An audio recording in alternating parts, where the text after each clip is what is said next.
up in Inglewood by the name of Michael Sean Robinson, who's going to talk about finances, because I believe African Americans in our community, a lot of times we have tend to have a dysfunctional relationship with our money. And so particularly during these difficult financial times, we need to be better stewards of our money, learn how to invest, how to save. I think most financial gurus say that most people need to have 6 to 8 months worth of savings in the event of a job loss, and so we just need to be better in that regard. And then I'm going to close out the program giving a forecast for the future, and so we're going to speak to the theme of the event.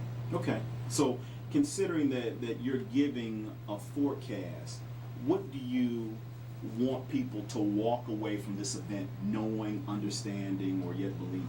Well, and it's the thing. Basically, we gotta always stay faithful. We gotta stay faithful. Families need to pull together, definitely, particularly during these times and beyond these times. And then really that piece, I want them to have actionable. So when they leave there, that they're not just motivated, ready to run through a brick wall, but they actually have some actionable, some solutions, some steps that they can take when they leave the event, that they can put into action the very next day in terms of staying focused, staying focused on Focus Talk, staying hopeful, and just we're keeping that hope that we're going to get through this period, this recession, like we got through every other thing that has occurred to us here in this country. Okay. And as one of the speakers, that was one of the requirements for the speakers.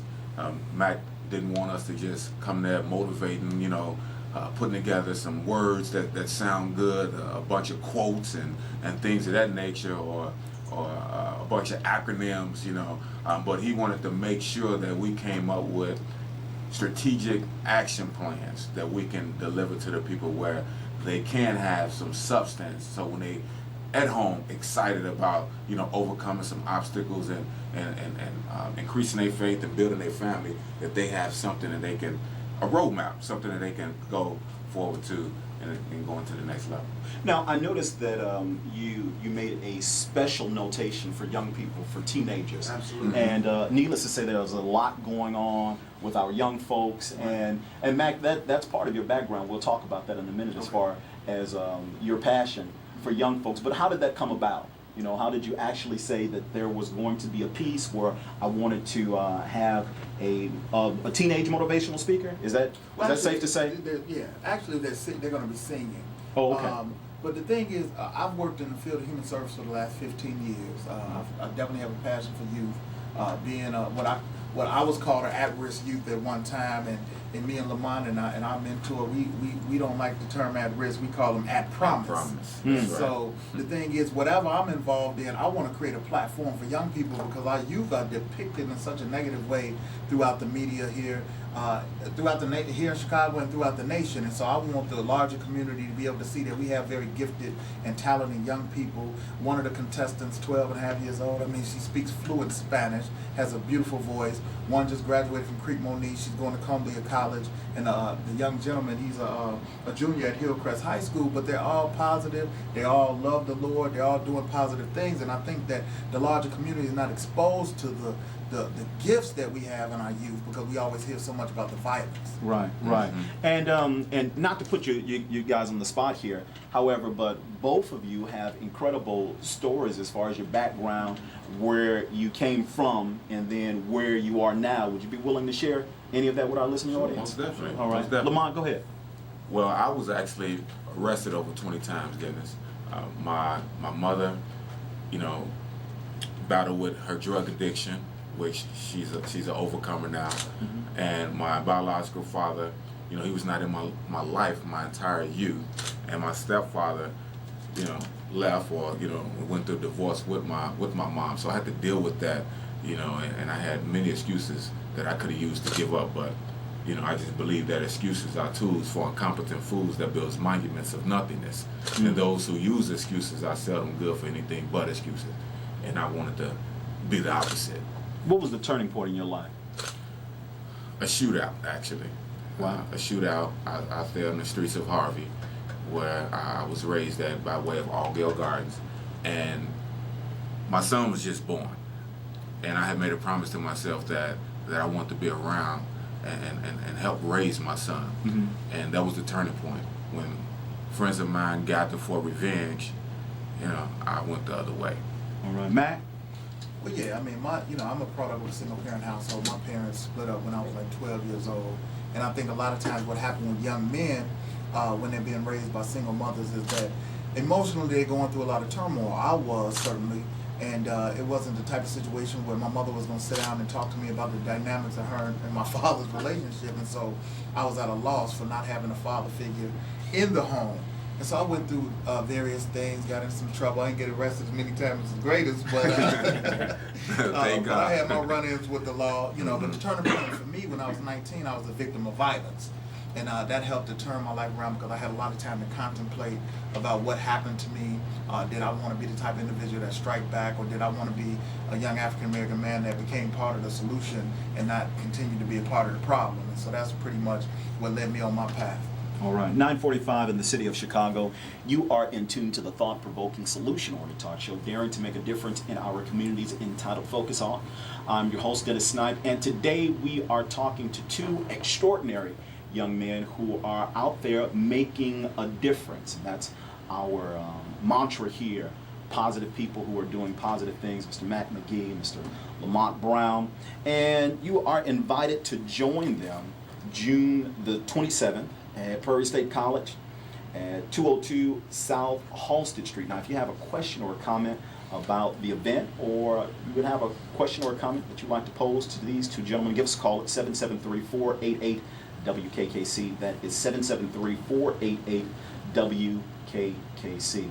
Now, I know that you all have come together, and that makes an incredible combination or an incredible allegiance. However, each one of you you're doing incredible things, and in your own right, and making incredible strides. So, Lamont, give us some information about who you are, what you do, and how we can get in contact with you. I'm the president and CEO of Lamont Brown Internationally, formerly known as LB International, where we provide motivational speaking, entrepreneurship opportunity, and personal development training. And my website is www.pursuingthedream.biz. That's www.pursuingthedream.biz. Okay, all right. And also, I might add, I thank God that my book, From the Streets to the Stage, is doing exceptionally well.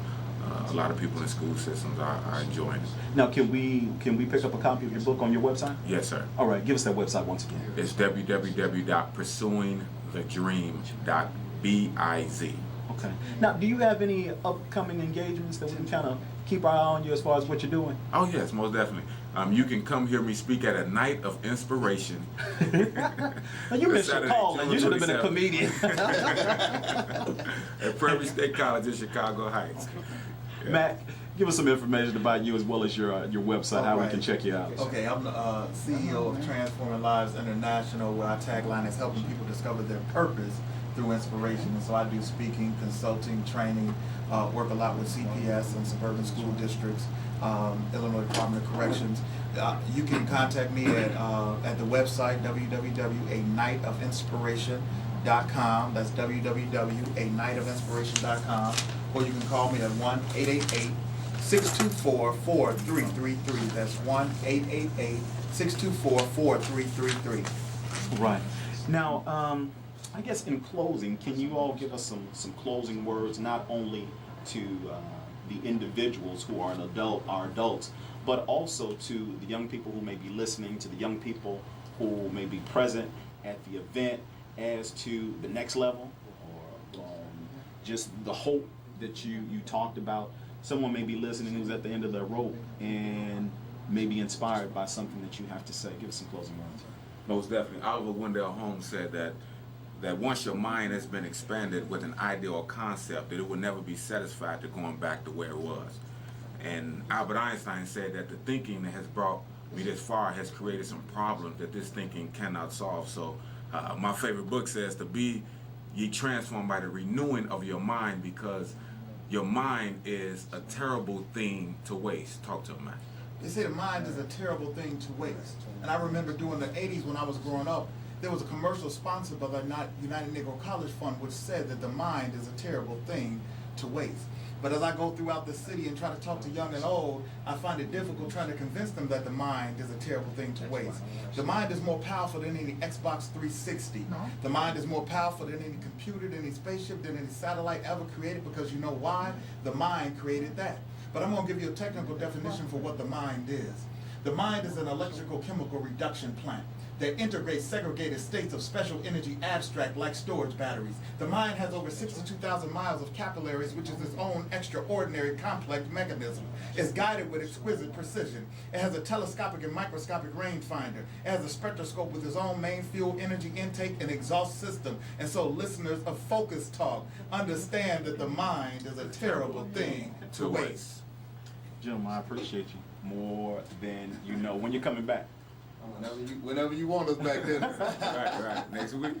All right. Sounds good. Sounds good. We're gonna have to get you over here so you can talk to the young people here at Kennedy King College, and maybe we can even hook up and do some workshops or something. Absolutely. Of that nature. All right. It'll be all right. Before you go, give us your contact information once again, Lamont. You can log on to www.anightofInspiration.com.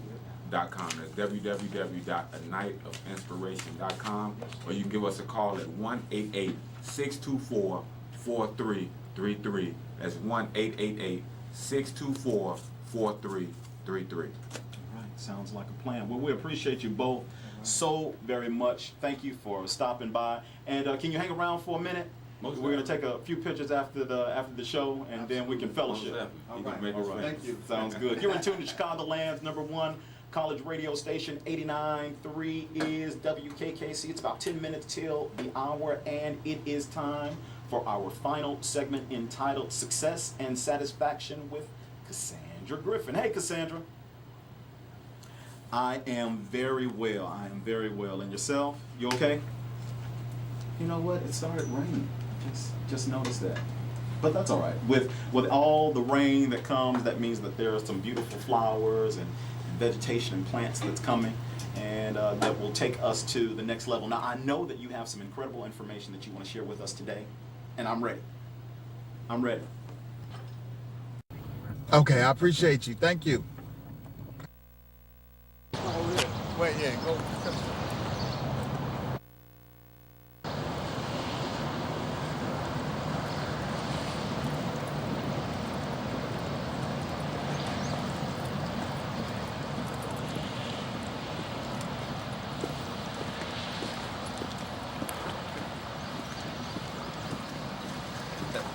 Don't fall, Wade.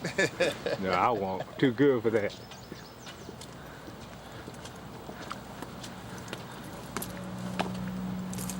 Them little kids, He jetted on us.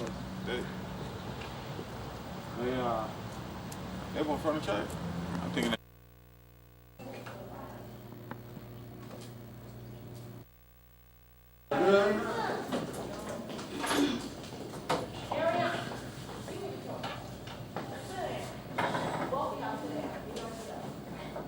Why don't we all just stand up and join hands?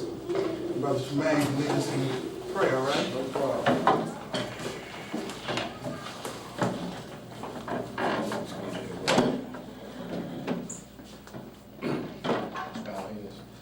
Heavenly Father, Lord, we thank you for this time, Father God, for this meeting, Father God.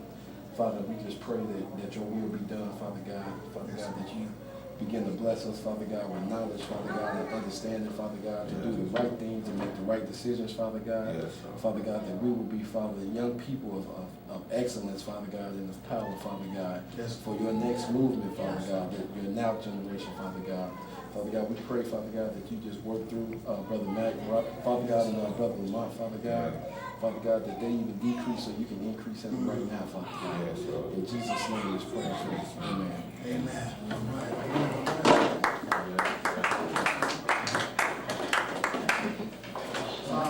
Psalms 133 says, "Behold how good and how pleasant it is for brethren to dwell together in unity. It's like the precious ointment upon the head that ran down upon the beard, even Aaron's beard, that went to the skirts of his garment.